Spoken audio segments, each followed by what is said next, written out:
இந்த அத்தியாவசிய பணியும் போது குழியை பறிக்காக, அந்த குழியில தண்ணி இன்னி தேங்கி அதில் விழுந்து மக்க உசுர விட்டுறதாக. இதை நிவர்த்தி பண்றதுக்கு என்ன வழி? பணியும் நடக்கணும், சேதமும் ஆகப்படாது. நீங்க என்ன ஐடியா சொல்லுதேன்னு கேட்டோம். அப்படியே புட்டு புட்டு வச்சிருக்காங்களா நம்ம கடையில் வச்ச மாதிரி. வாகன ஓட்டிகளுக்கு வந்து ரொம்ப சிரமமா இருக்குது. இந்த ரோட்ல தோண்டி தோண்டி போட்டுறாங்க, தோண்ட வேண்டாம் நம்ம சொல்ல வரல, ஆனா மூடுறதுல அறகுறையான வேலை செஞ்சுட்டு போயிடுறாங்க. எல்லாம் அடிக்கடி தோன்றதை வந்து அரசாங்கம் அனுமதிக்க கூடாது.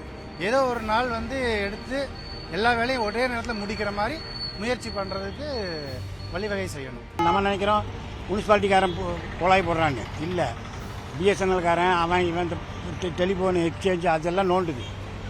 அப்போ யார் நோண்டுறாங்கன்னா தெரியுது இல்லைல்ல, அது அப்போ அவங்க தான் பொறுப்பு. அந்த மாதிரி வந்து விபத்து வந்து யாரும் பொறுப்பு எடுத்துக்க முடியாது. நம்ம ரோட்டில் போகிறப்ப கொஞ்சம் நிதானிச்சு போய்க்கணும். ப்ளஸ் வந்து அந்த மாதிரி வேலை செய்கிறப்போ நம்ம பேரிகார்டெல்லாம் போட்டு குழியை வந்து நல்லா மக்களுக்கு தெரிகிற மாதிரி பண்ணோம்னா கொஞ்சம் சௌரியமாக இருக்குங்க. வாங்கணும்.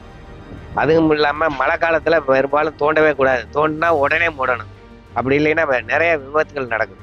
மழை காலத்தில் தோன்றது வந்து தோண்டக்கூடாது.